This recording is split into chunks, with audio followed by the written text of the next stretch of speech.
碰到了那个叫罗峰的小，生死不明，之主究剑之手，害得现在罗峰神力虽小羽翼夺回来。我来找你偿命，刀血！柔心计真的陨落了。不过想夺我的羽翼。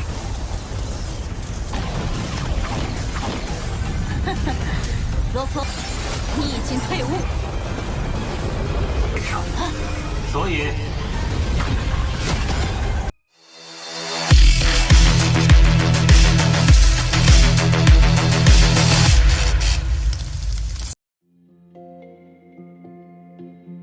Halo semuanya, selamat datang di Ruang Sinema. Bagaimana kabar kalian semua? Semoga selalu sehat dan baik-baik saja.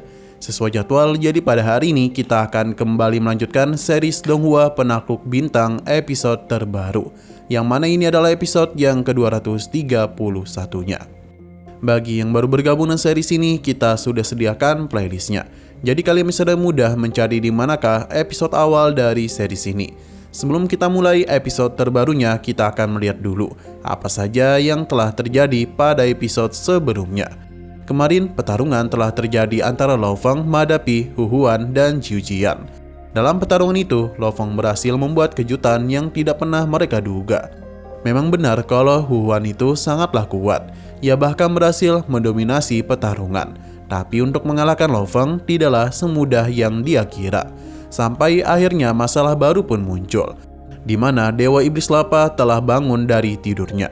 Ia bukanlah sosok sembarangan, karena memiliki kekuatan yang sangatlah mengerikan.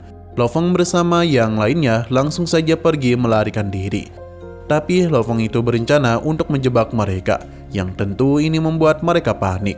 Akibat ulah dari Lo Feng jugalah Yin Tuo itu harus tergeprek, dan kehilangan 90% lebih tubuh abadinya. Sementara itu, Hu Huan dan Jiu Jian berhasil melarikan diri dengan sebuah harta. Begitu pula dengan Lo Feng yang sudah pergi dengan menara bintangnya. Tapi dia itu malah bertemu dengan penguasa Fenglong dari Tanah Suci Bulan Ungu. Sekarang kita akan melanjutkan episode terbarunya. Babata sangat kesal karena mereka baru saja lolos dari lautan lava yang mengerikan, namun malah bertemu dengan master dari Tanah Suci Bulan Ungu. Lo Feng berusaha untuk tetap tenang karena saat ini Fenglong teruslah memperhatikannya. Hingga tiba-tiba saja Fenglong itu tertawa yang membuat dia penasaran apa yang sebenarnya dia pikirkan. Fenglong menenangkan Lo Feng karena bagaimanapun harta karun di lautan kosmik ini ada di mana-mana. Baginya Lo Feng sama sekali tidaklah menarik. Ia menyarankannya untuk segera pergi, sebab ini merupakan wilayah dari Tanah Suci Bulan Ungu. Lo Feng paham dan langsung saja pergi. Babata sangatlah lega karena Fenglong adalah orang yang begitu tenang. Bisa dikatakan ini adalah berkah. Lo Feng sendiri sadar betul kalau Fenglong sama sekali tidak peduli kepadanya. Meskipun begitu, ia tidaklah marah karena Lo Feng juga tidak ingin bermusuhan dengan Tanah Suci Bulan Ungu. Sementara itu di sisi lain, harta dari Hu Huan ini masihlah melakukan perjalanan. Baik ia maupun Jiu Jian teruslah berusaha untuk bertahan. Tapi Jiu Jian yang lebih lemah merasa sudah tidak sanggup lagi. Hu Huan pun memintanya untuk bertahan karena tidak lama lagi mereka itu akan keluar. Berhubung hanya Hu Huan saja yang membentuk formasi, membuat pelindungnya tak bertahan lama. Ini pun membuat harta mereka harus mengalami retakan. Bahkan lava itu langsung masuk. Hu Huan tidak tinggal diam dan langsung saja menggunakan bentuk binatang dewanya. Sementara itu di dunia para dewa, tepatnya di Tanah Suci Bulan Ungu, rekan dari Fenglong sudah mendengar kalau dia itu bertemu dengan pria bernama Lo Feng. Rekannya mulai memberitahu siapakah Lo Feng itu, di mana dia telah bertarung dengan Yin Tuo, Hu Huan dan juga Jiu Jian. Dalam pertarungan itu, Yin Tuo telah terluka parah, sementara Hu Huan dan juga Jiu Jian sedang terjebak dalam lautan lava. Fenglong tidak menduga kalau Lo Feng itu memiliki kemampuan sehebat ini. Sebenarnya kekuatan Lo Feng itu lebih lemah dari Hu Huan. Namun dia itu memiliki harta sayap yang sangat kuat, yang bahkan sebanding dengan armor pembunuh dewa milik Hu Huan. Rekannya yakin kalau Lo Feng pasti masih berada di wilayah Tanah Suci Bulan mereka. Karena itulah mereka akan bergerak untuk bisa memburunya. Fenglong cukup bersemangat karena dia ingin mengambil harta sayap itu. 碰到了那个叫罗峰的小，生死不明，之主究剑之手，害得现在罗峰神力虽小羽翼夺夺回来。 Sementara di sisi lain, terlihat kalau Hu Huan telah berhasil lepas dari lautan. Ia memang selamat, namun terlihat dengan jelas kalau energinya sudah terkuras begitu banyak. Sedangkan Yu Jian sudah tidak mampu bertahan lagi. Ia mati tepat di hadapan Hu Huan, yang tentu saja membuat ia merasa kesal. Berhubung ini merupakan ulah dari Lo Feng, jadi apapun yang terjadi dia akan membalasnya. Selama dirinya masih hidup, maka Lo Feng itu akan merasakan penderitaan yang begitu besar. Di sisi lain, Feng Long bersama rekannya ini sudah mulai melakukan pencarian. Dengan kekuatan yang mereka miliki, sangatlah mudah bagi mereka untuk menemukan keberadaan Lo Feng. Feng Long memintanya untuk berhenti, yang membuat Babata terkejut. Padahal sebelumnya, Feng Long tidaklah tertarik kepada mereka. Lo Feng merasa kabar tentang sayapnya pasti sudah diketahui olehnya.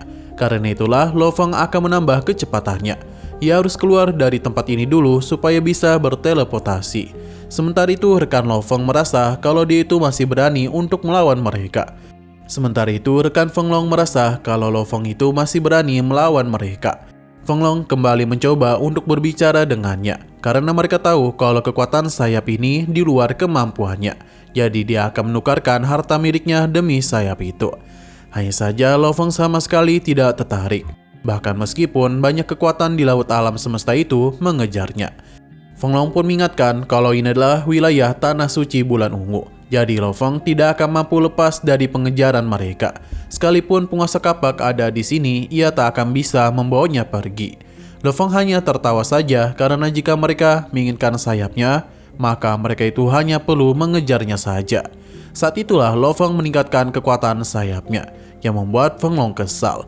Sayang sekali masalah baru muncul karena Hu Huan sudah tiba di sana dan akan memburu Lo Feng juga. Karena itulah Lo Feng tak bisa bersantai lagi, sebab Hu Huan akan membayar apa yang sudah dia lakukan kepadanya. Dengan cepat Hu Huan langsung saja mengejar Lo Feng, sedangkan Lo Feng tentu mengenalinya di mana ia barulah tahu kalau Yu Jian itu telah tiada. Hu Huan menganggap kalau Feng Long tidak terlalu kuat karena tidak mampu menumbangkan Lo Feng. Karena itulah dia pun mengajak mereka untuk bekerjasama, dan begitu mereka pasti bisa mengalahkan Lo Feng. Sedangkan untuk pembagian harta karunnya bisa mereka bicarakan nanti. Tawaran itu sangatlah menggoda. Alhasil mereka pun sepakat untuk bekerjasama. Meskipun sedang dikejar oleh dua kelompok kuat, Lo Feng hanya tertawa saja. Ia cukup bangga kepadanya karena berhasil membuat klan mata dewa dan tanah suci bulan bersatu hanya untuk melawannya saja. Tapi untuk mengambil sayapnya tidak akan pernah semudah itu. Lo Feng teruslah melakukan pelarian dari pengepungan mereka. 我来找你偿命，刀血。ấu心计真的陨落了。不过想夺我的羽翼。 Sementara itu di balai Dewa Kota Hongmang, mereka mendengar rumor kalau dua kelompok kuat tengah mengejar Lo Feng. Jadi dia itu tengah bertarung 3 lawan 1. Kabar ini tentu mengejutkan semua orang karena bisa dikatakan Lo Feng telah menjadi sosok yang kuat. Lo Feng pun muncul menemui mereka dan menenangkan gurunya. Lo Feng menjelaskan kalau sekarang dia telah dijadikan incaran oleh Feng Long, Fan Ke, dan juga Hu Huan. Ia tengah berada di wilayah tanah suci bulan ungu dan terus melarikan diri. Mendengar orang-orang kuat yang mengejarnya membuat gurunya terkejut. Penguasa batu pun ingin membantunya, namun Lo Feng menenangkan mereka. Terlebih lagi posisinya sangatlah jauh. Jika dirinya dalam kondisi terdesak, Lo Feng akan mengorbankan dirinya untuk bisa membawa Hu Huan dan yang lainnya mati. Lo Feng tidak akan mundur. Ia pun pergi karena harus fokus. Mendengar perkataan Lo Feng membuat semua orang memujinya karena ia tidaklah takut mati. Bahkan harus berhadapan langsung dengan sosok kuat seperti Hu Huan. Bagi mereka, ia sangatlah luar biasa. Kembali kepada Lo Feng, dalam pelarian itu dia teruslah terbang padahal di depan sana merupakan area berbahaya. Bahkan Atuka saja sampai membeku. Babata menjelaskan kalau tempat itu jauh lebih berbahaya daripada tempat sebelumnya.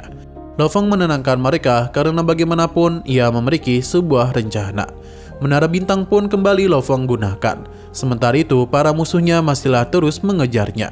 Bagi mereka, Lo Feng hanya pergi ke jalan buntu saja. Hu Huan terlihat mengeluarkan sebuah harta di mana ia langsung saja melakukan perubahan ke bentuk dewa binatangnya. Dan tubuh ini dia bisa melakukan pergerakan yang lebih cepat lagi. Sementara Feng Long dan Fan Ke juga menggunakan sebuah harta. Dalam pengejaran itu, Hu Huan merasa kalau Lo Feng hanya mencari mati saja. Sepertinya dia itu tidak tahu apa-apa. Namun ternyata Lo Feng sudah tahu kalau di depan sana merupakan tempat yang dipanggil sebagai 12 jurang. Walaupun begitu, ia tidaklah takut dan terus maju. Hu Huan memberitahu di saat ia memasuki 12 jurang, maka hanya yang terkuat alam semesta lah yang bisa kembali. Jadi dia itu tidaklah memiliki tempat untuk kabur lagi. Sambil tersenyum, Lo Feng mengakui kalau ia tidaklah mungkin menang dari Hu Huan. Karena itulah dia akan menggunakan rencananya, di mana Lo Feng kembali menggunakan teknik andalannya. Alasan mengapa dia membawa mereka ke jalan buntu ini adalah untuk membawa mereka mati bersamanya. Teknik I am the universe pun Lo Feng gunakan. Ini seketika saja membuat Hu Huan panik karena teknik Lo Feng seakan-akan menarik dirinya. Hu Huan tidaklah mampu melarikan diri lagi. 罗鹏，你已经退伍。 所以 Sedangkan Babata menjadi sangat panik karena rencana Lo Feng terlalu gila. Sedangkan Fan Ke dan Feng Long sangat terkejut dengan betapa gilanya Lo Feng itu. Sepertinya berurusan dan Lo Feng adalah kesalahan besar bagi mereka. Untung saja dia itu hanya menargetkan Hu Huan, karena jika tidak mereka akan bernasib sama. Untuk Hu Huan sendiri masihlah terus terjatuh ke dalam tempat itu, begitu pula dengan Lo Feng. Tapi Hu Huan terlihat cukup percaya diri, karena tubuhnya itu hanyalah klon, sementara Lo Feng pasti adalah tubuh asli. Ia akan meladeni keberaniannya. Ia juga mengakui Lo Feng adalah lawan yang kuat. Saat mereka semakin jatuh, sesuatu telah terjadi kepada Hu Huan. Lo Feng merasa terhormat karena bisa bertarung dengannya. Perlahan namun pasti Hu Huan mulai kehilangan armor dewanya. Tapi dia itu tetap tenang, pasalnya klon-klon miliknya masihlah memiliki banyak harta karun tertinggi. Sedangkan Lo Feng itu akan kehilangan begitu banyak harta karun. Jadi kedepannya, apakah Lo Feng itu masih memiliki kekuatan untuk menghadapinya? Lo Feng memintanya untuk tidak khawatir, karena saat mereka bertemu nanti, kekuatannya akan jauh lebih besar darinya. Hu Huan sepertinya sudah tak bisa bertahan lagi. Ia pun mengucapkan perpisahan kepadanya karena kedepannya mereka akan bertarung lagi. Klon Hu Huan mati, terlihat begitu banyak harta telah keluar dari tubuhnya. Lo Feng bahkan terkejut karena di sana ada token hitam yang sama seperti miliknya. Ternyata di alam semesta ini token tersebut dibagi menjadi 3 tingkatan, dari rendah hingga tinggi. Mungkin jika ketiga token itu digabungkan bisa membuka sebuah ruang spasial yang berisikan seluruh harta yang ditinggalkan oleh pemilik token itu. Lo Feng merasa kalau ketiga token ini memiliki jarak yang sangat jauh, karena token pertama dan yang kedua saja dia temukan di tempat yang berbeda. Mungkin token terakhir berada di area berbahaya juga. Lo Feng akan mengambil token ini dulu, tapi tiba-tiba saja dia mendapatkan pesan dari penguasa kota kekacauan untuk menanyakan kabar darinya. Lo Feng pun memberitahu kalau dia telah mengalahkan klon Hu Huan dan membawanya masuk ke dalam jurang ini. Jadi karena itulah mereka tidak perlu khawatir. Tapi Babata panik karena ucapan Lo Feng layaknya seperti wasiat. Padahal ras manusia bisa saja datang untuk menyelamatkannya. Alasan Lo Feng melakukan hal itu adalah untuk menyebarkan kabar kalau dia telah mengalahkan Hu Huan. Dengan begitu, banyak master kuat lainnya akan datang untuk kemari dan merebut harta miliknya. Jika ras manusia datang untuk membantunya, maka itu hanya akan membuat masalah saja bagi klannya. Lo Feng akan melakukan semuanya sendirian dan akan menghadapi semua tantangan. Dunia luar akan menganggap tubuh aslinya sudah jatuh. 资料显示，宇宙中能爆炸。绑一床着黑色邪魔的，你怎么说的跟预言一样？ 对外还要让族群想办法救我。 Siang berpindah di sebuah kuil yang mana penguasa kapak sudah tahu kalau Lo Feng jatuh di jurang ke-9.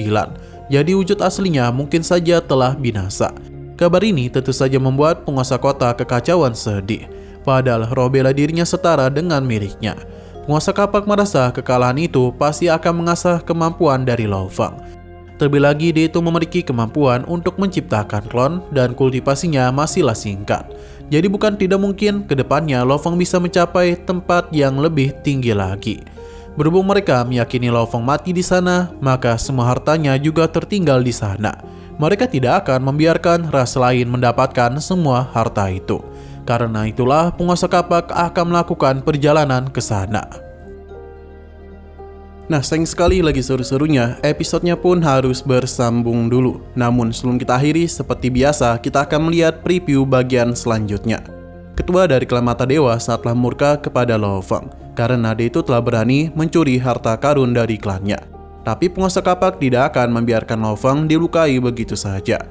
Selain itu, mereka tidak akan membiarkan hal ini jatuh ke tangan ras asing begitu saja. Husuan sendiri saatlah menyesal karena sebelumnya telah meremehkan Lo Feng, hingga malah berakhir menjadi seperti ini. Sementara untuk Lo Feng sendiri teruslah melakukan perjalanan, karena di depan sana adalah domain abadi. Dan pada akhirnya Lo Feng pun bertemu dengan Zhou Sangke yang tidak bukan adalah gurunya. 以为我足之别拿你们谈，不容有失。 乔坦， 超过原始宇宙的任意。 Oke, sekian dulu pada video kali ini. Untuk video selanjutnya akan segera hadir. Jadi bagi kalian yang ingin mengikuti series ini, langsung saja klik subscribe dan aktifkan loncengnya. Terima kasih yang sudah menonton video sampai habis. Jika kalian suka pada video ini, klik like dan share ke teman-teman kalian tentang channel ini. Dan ditunggu aja kelanjutannya. Oke, sampai jumpa di video selanjutnya.